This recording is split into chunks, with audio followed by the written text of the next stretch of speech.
What's up, everybody? Welcome to the Worship Innovators stream. Today, we're going to talk about the Worship Innovators Conference. If you have not heard about this conference, you're going to want to join us for this because this is a very unique worship conference that's happening in Chicago, October 7 and 8. And I'm going to bring in my friend David from Sunday Sounds. We're going to talk about the conference. Come on in here and let's chat about the Worship Innovators Conference and our experience of doing this. David, what's up, man? Hey, Matt. Good to see you. Good morning. Good to see you. So you're coming in all the way from across the pond over in a Yes, different sir. country. That's And right. but you have actually, but the conference is so interesting that you've flown over specifically for the conference. That's So right. Wouldn't miss it. you and I first met back at NAMM in 2017, maybe 2016. Yeah, something like And that. uh, and so Loop Community and Sunday Sounds have recently come together as partners in providing worship leaders with just apps and tools to make worship planning and worship leading easier. And but on the side, also we're running this conference called Worship Innovators, and that's what we're going to be talking about today. So let's first just talk about like what is Worship Innovators. How would you describe Worship Innovators, and then I'll take a stab at it. Man, I mean, it's something that's really special to me because, as you said, we met at like a technology, like a music technology conference called NAMM many, many years ago. And we just connected briefly. I think we were on a panel about like worship technology or something together. And then a few months after that, I got a text message from you out of the blue, and it said, "Hey, can I give you a call? I've got this idea." And I thought, yeah, I mean, I love what Loop is doing. I wonder what his idea is. And we got on the phone, and you said, "I know all of these people that are creating interesting stuff for churches using technology, trying to solve problems. And everybody knows of each other, and some folks are friends, but there's not this sort of space where everybody could just actually come together and talk and encourage each other. Even though there's some competition, there's some crossover, it's kind of weird that we all know each other and we're not doing this." And so you proposed this sort of network, and you said, "Let's call it Worship Innovators." So we ended up like just getting on Zoom calls with all of these other incredible people who are trying to create innovative things for churches.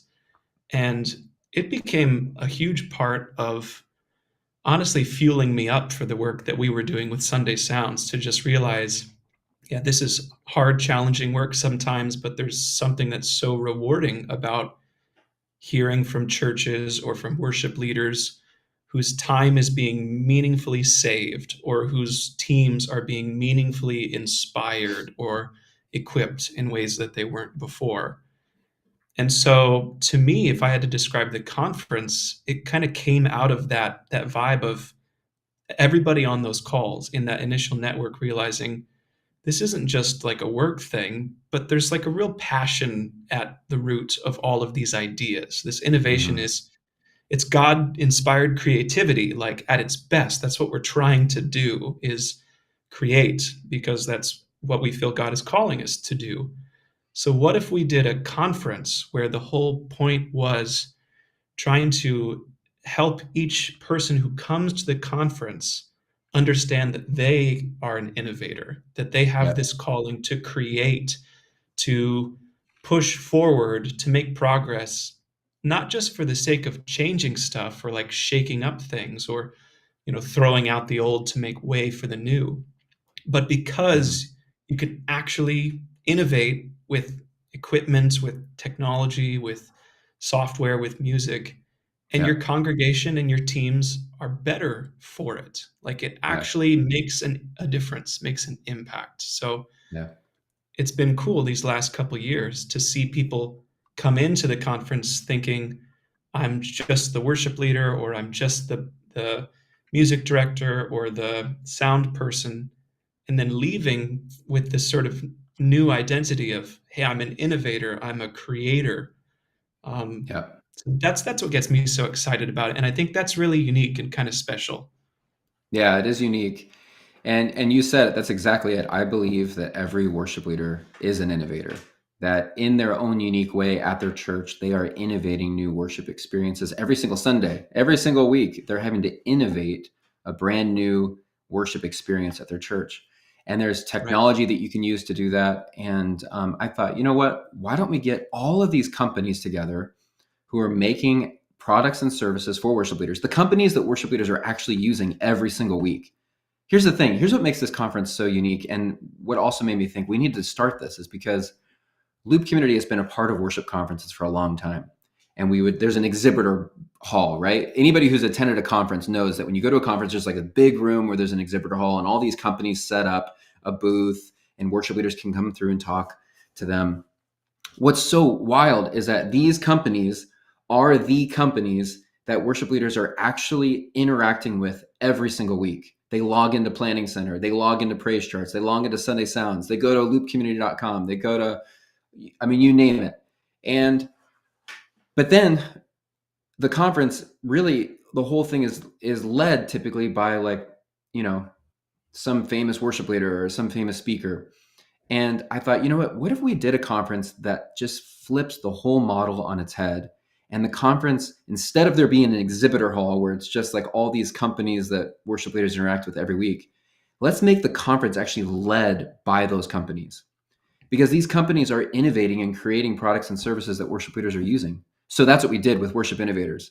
The conference itself is led and taught by the companies who are creating these products and services. So worship is led by, the guy from Planning Center, Aaron Stewart, he'll lead worship. Ryan Dahl from Praise Charts leads worship. You're up there playing keys. Jason Houtsmith from Worship Artistry is playing guitar. The guys from Worship Tutorials, Brian Wall, like they're up there playing guitar. I've led worship a few times. So like the worship is led by them. The main talks are given by them. We do these little TED Talks where there's just like 10-minute focus talks, the breakout sessions. Everything is led by these companies. And here's the other thing that makes it unique is that it's all just practical training. There are so many worship conferences out there that are designed and meant for just like going and getting refreshed. You're burnt out, you go and you want to get refreshed and filled up. And that's totally fine. There's a place for that. But I feel like there's so many conferences that do that, and there's not enough conferences doing just practical training. Like, how do you write a chord chart? How do you run a rehearsal effectively? How do you run tracks at your church? How do you set up lighting? How do you live stream your church service? How do you make a good in-ear mix? Like practical things that worship leaders need. And so that's what we're doing at Worship Innovators. And we've done 2 virtual events and we've done 2 in-person conferences. David, tell us from your perspective, what have the in-person conferences been like? Because we're doing another one this October 7 Yeah. and 8. What are the in-person ones like for you? Man, well, it's as you said, being a part of like not just, talking about your product or your company at a conference, but instead being like a core part of making sure it happens is a really interesting role, because it ends up feeling kind of like just the most intense weekend worship service of my entire life, where like it almost feels like we're there like serving, right? We're teaching things, we're helping out. Yes, we're at the booths interacting with people and answering questions, um, but it just feels like everybody's there all together for the same purpose: to learn something new, to catch a new idea, um, to hone their skills, to refine their craft. It's awesome to see people bringing their entire teams and seeing just how much there is for people to learn from. If you're a worship leader, or if you're a sound person, or if you're a musician, there's really practical takeaways across that spectrum. And for me, it's exciting because we can find those people where we have something really useful to share, really important to be able to teach them. The conference Mm-hmm. is big enough, both in terms of attendees and the kinds of people that are putting on the conference, where there's something for everyone. But it's also not so huge that it feels like the only people you interact with are the people that came with you. there's a lot of a sense of community, of shared, belief, of shared purpose. The times of Mhm. worship are really sweet and special.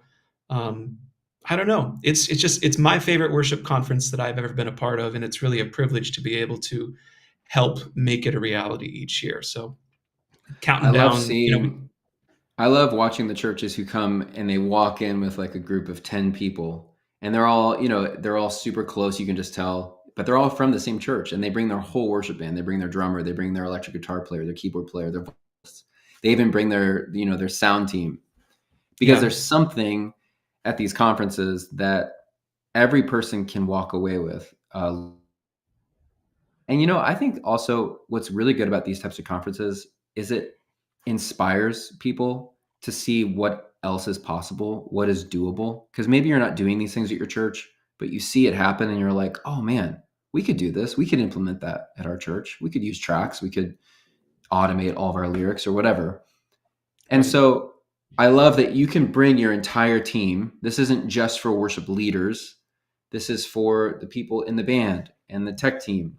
And I think there's even been some pastors there who have been planting churches and they're just looking for ideas, maybe what they should expect from a worship leader. But Right. so I love that. I've got the website pulled up here, and I wanted to show people just the homepage of the site. So if you go to worshipinnovators.com, you can see it's happening October 7 and 8 in Oak Brook, Illinois, which is basically Chicago, but it's not downtown Chicago. It's about 30 minutes outside of Chicago. Really easy to fly in from into Midway or O'Hare. And this is it. It's practical training for worship leaders, musicians, and production teams. Learn the latest in worship leading and production ministry. We've had about a little over 400 people at each conference. This year, actually, we are on track to have the highest attendance we've ever had.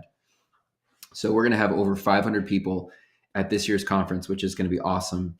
There's breakout sessions where you can go deeper into more just practical things. We've got main sessions. And we've got all these companies that are a part of leading this conference. So we've got CCLI is going to be there, Loop Community, I'll be there, Planning Center, Worship Tools, OnSong, Easy Worship, Sunday Sound, Song Select, Worship Life, Sweetwater's there, 10,000 Fathers. Um, it's just awesome. And we have a very, very special guest this year. We've got Jared Anderson. So we actually have never really brought in a special guest speaker, but I've known Jared for, many years. And he's just so brilliant when it comes to speaking to creatives and speaking to worship leaders about innovating, really like creating. He's just a really gifted songwriter. I've been to a couple of his songwriting camps, and he's excellent at just teaching worship leaders about innovation.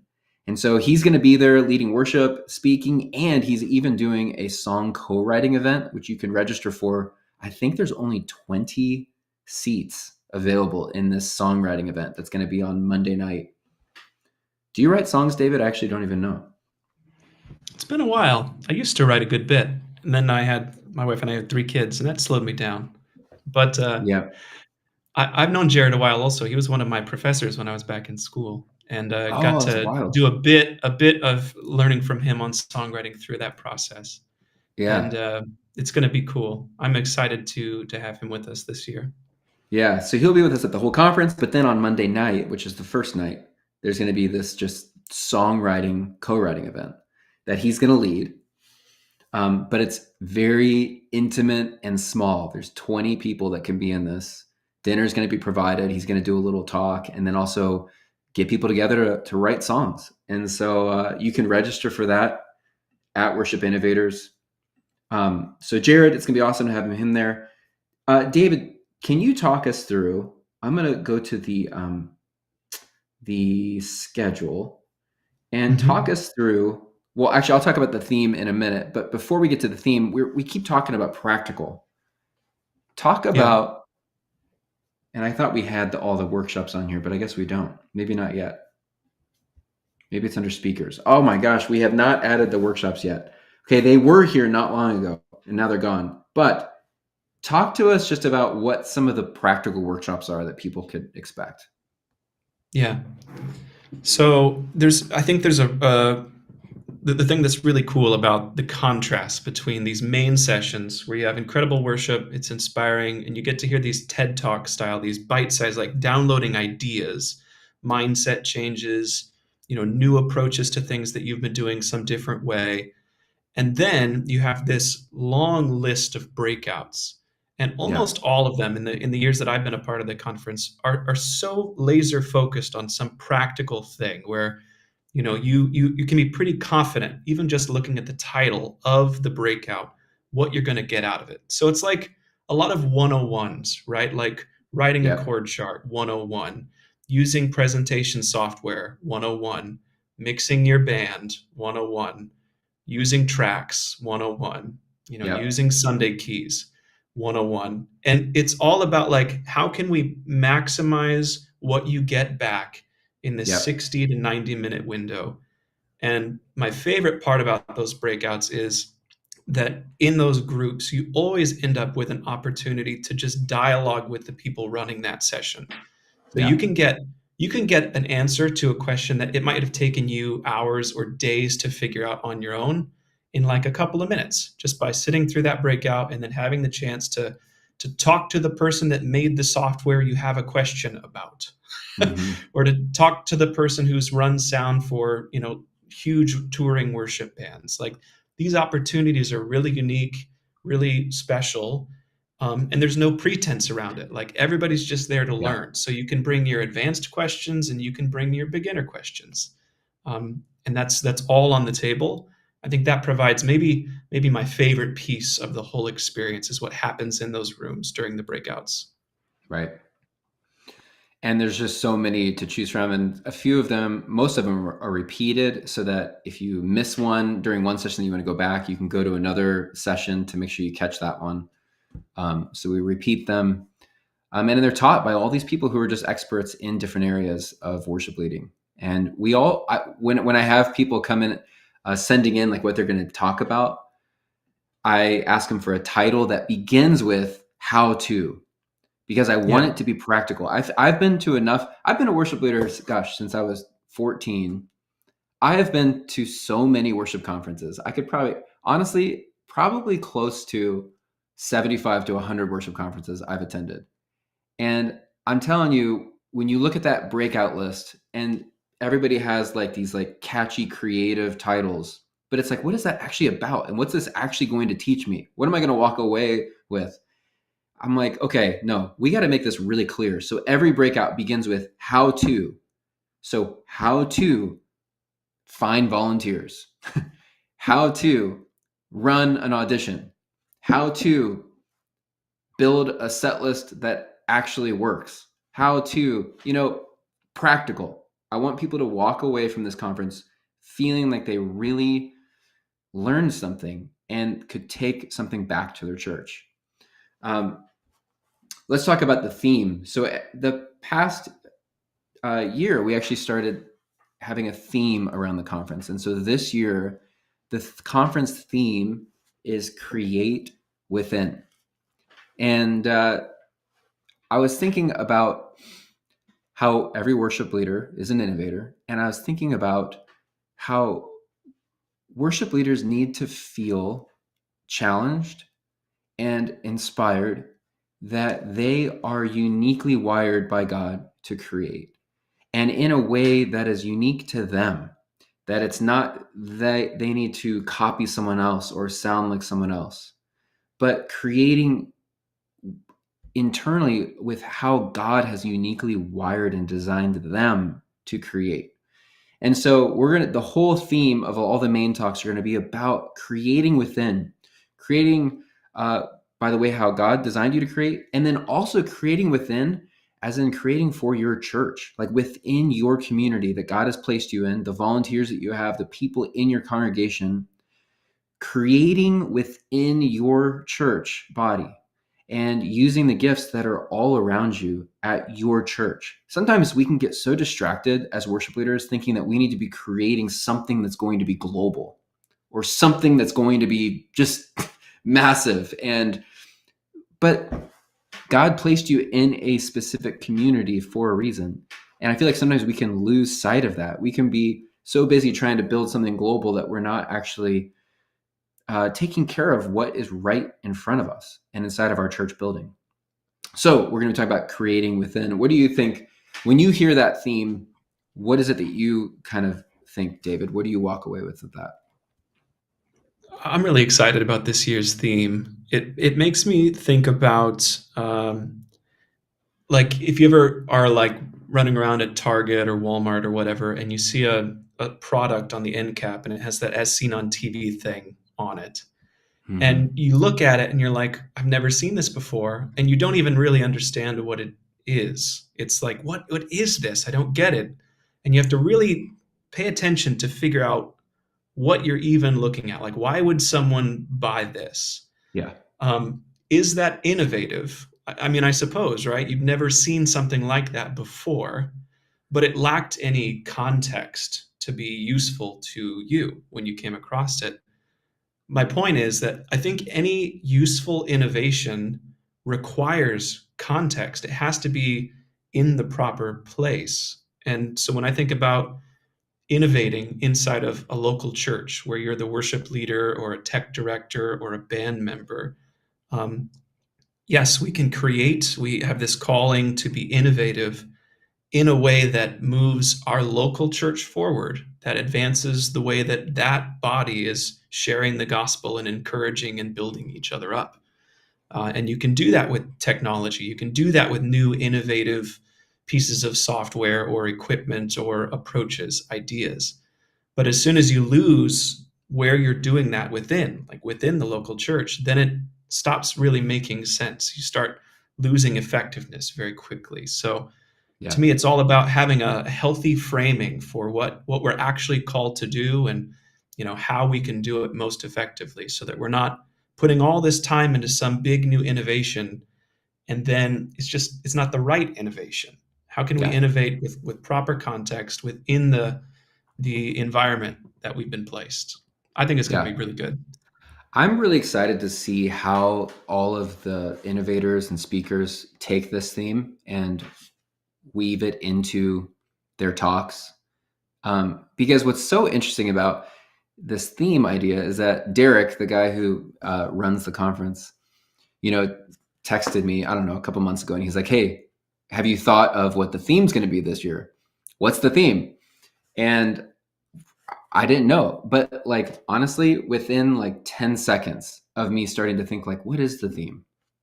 This these two words came to me. Like I didn't even spend much time thinking about it, honestly. It came so fast within 10 seconds, and I just knew immediately that that was it. That there was actually no more brainstorming needed, that there was no more like I didn't need to go sit and think about it Uh, more and come up with a long list of themes.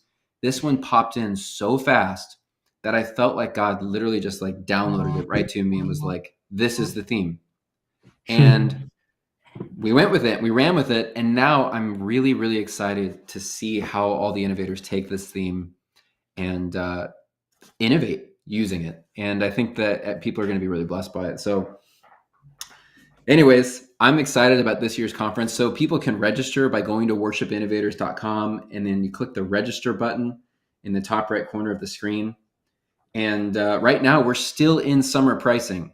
So it's going to jump up pretty soon. Right here at the end of August, it's going to jump Yep. to $100, $99. So if you have not signed up yet, get your tickets now, $79. Uh, and there's also, you can also add on the Song Innovator experience for $100. So make sure you go to register at worshipinnovators.com. All right, right here, click on register, sign up. You do not want to miss this. Really excited to have this conference, David, and you're flying in. We've got the whole team from Loop Community going to be there. The whole Sunday Sounds team is going to be there. Worship Yep. Tools is going to be there. And it's just a good time just to hang out too. It's going to be So, incredible. yep. So I hope to see you guys there. And it's cool to see where this has gone, because we launched the idea of this right before COVID. We were going, Right. our first conference was going to be in person June of 2020. And then COVID That went out the happened. window. That Yeah. went out the window. And then we moved it to a virtual conference in October of 2020, which went great, actually. Um, Yeah. we had, I can't remember the numbers, but it was definitely over 1,000 people who attended that total Yeah. all over the world. And that went so well. It went so well that we did another virtual event. I kind of forgot about that one. And Yeah. then we went back to in person, which is really what the heart and goal was from the beginning. And now we've had two, and we're Mhm. going on to our third. And it's awesome. It's a highlight of my year to be at this conference. So Same. And after doing those two live stream versions, which were an incredible, it required a lot of innovation in the first place. We had to figure out yeah, how can we do an online event for 1,200 people through Zoom. yeah, we did Zoom. Um, we were we were in the same boat as all of the churches we're trying to serve, because everybody that year was figuring out how can we stay connected, how can we do these things. Yeah, Then being able to be in person since then, those times of actual on the ground connection are just that much sweeter. yeah, Um, Looking forward to seeing returning attendees this year and a bunch of new faces. yeah, And those ticket prices are really affordable, so that you can bring your team, right, and invest yeah. a few $100 and remove some barriers and set a course for the next year and how your own church innovates within your ministry. Yeah, that's an interesting point that I do want to bring up in that the ticket price is very cheap. I think our lowest price earlier in the year, like early bird, was $49, which is unheard of. And then now it's kind of gone up now to 79, but still, even at our highest price, which is 99, it's the cheapest worship conference out there. I mean, I was looking Yeah. at a worship conference list recently, and some of these conferences can cost $350 a person. So we're really trying to just make it affordable, covering our costs to rent the space and provide food. Lunches are provided on site each Yeah. day, which that was also a really important decision because I know that a lot of worship conferences you head off and go get your own lunch somewhere, but it kind of breaks up the flow in the community that's being built at the conference. We really want worship leaders to meet other worship leaders, and so we provide lunch there. Everyone sits together, and so, anyways, I could go on and on. I love this conference. I'm excited to have people come. And so make sure you register ASAP. Yeah. ASAP. Go register. Worshipinnovators.com. Good to see you, David. Thanks for You too, joining. Matt. We'll see you in a All few right. weeks at the See you guys. conference. See you October 7 and 8. See ya.